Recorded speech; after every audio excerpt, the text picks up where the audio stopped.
Wishing you a very happy and a vibrant day. Myself Sushmita Sahu, going to take class 8, lesson 8, cell structure and function with special reference to NCERT. If you like my video, kindly subscribe and don't forget to press the bell icon. So let's start with a very interesting topic today, cell structure. Now everybody might be knowing that cell is a basic unit. When we say it's a basic unit, it means that it is the unit in which all the life activities take place. So first let us come to know how did we come to know about the cells. So cells were discovered by Robert Hooke in the year 1665.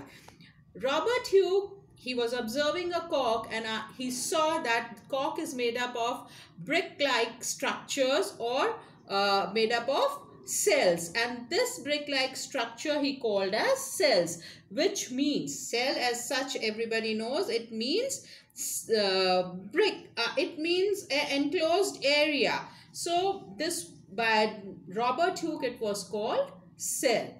Now with the discovery of microscopes and improved microscope, today we come to know many functions and many structures of cell. So first thing, it should be clear in our mind that cell is a basic structural unit. The buildings, though built of similar bricks, have different designs, shapes and sizes. Similarly, in a living world, organisms differ from one another, but all are made up of the cells. I'm sure you might have understood what I've said. That is, like in building, the basic unit is the brick. We put them in different order and we make different designs. Similarly, the basic unit of all the living organism is cell.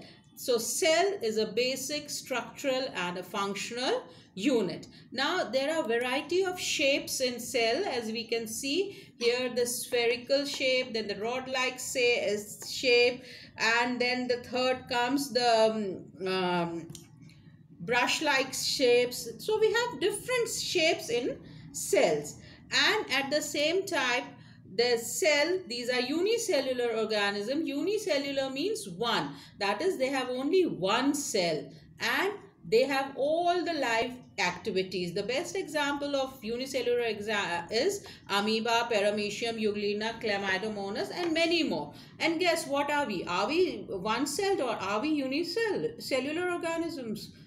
No, we are not.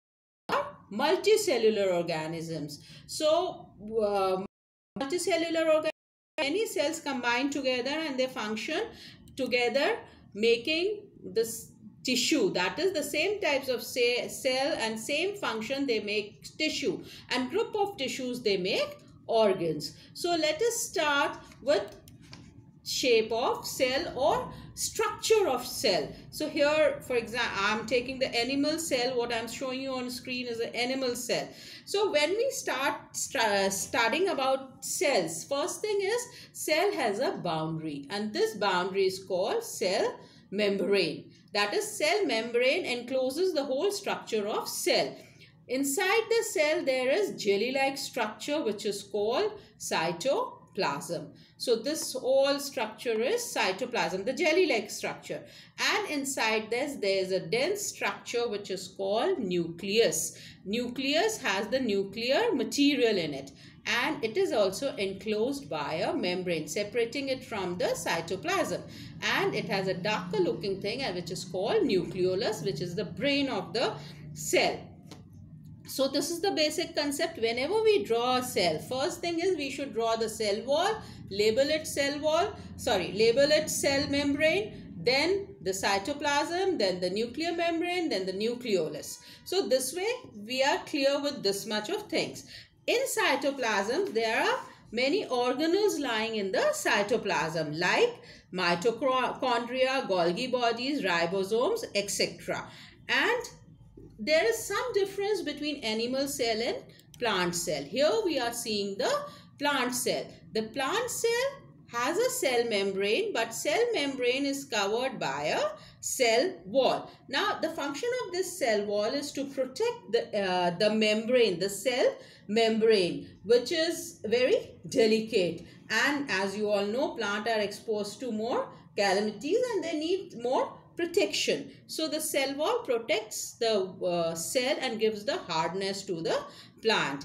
And rest of the rest is they have the cytoplasm, they have the nucleus, then the nucleolus, and one more thing which separates the plant cells from animal cells is the air spaces. They can be of any shape, any size, and these air spaces, these is called vacuoles. This appears like this when you will be observing it under microscope. So these vacuoles and cell wall are particular to the plant cell. Now let us know what is inside the nucleus of both the plant cell and the animal cell. The nuclear membrane encloses the chromosomes, and these chromosomes are the structure on which genes are there, and these genes help in inheritance or transfer of character from a parent to the offspring. Now let us see the two more terms, the prokaryotic and the eukaryotics. The cell having only the nuclear material.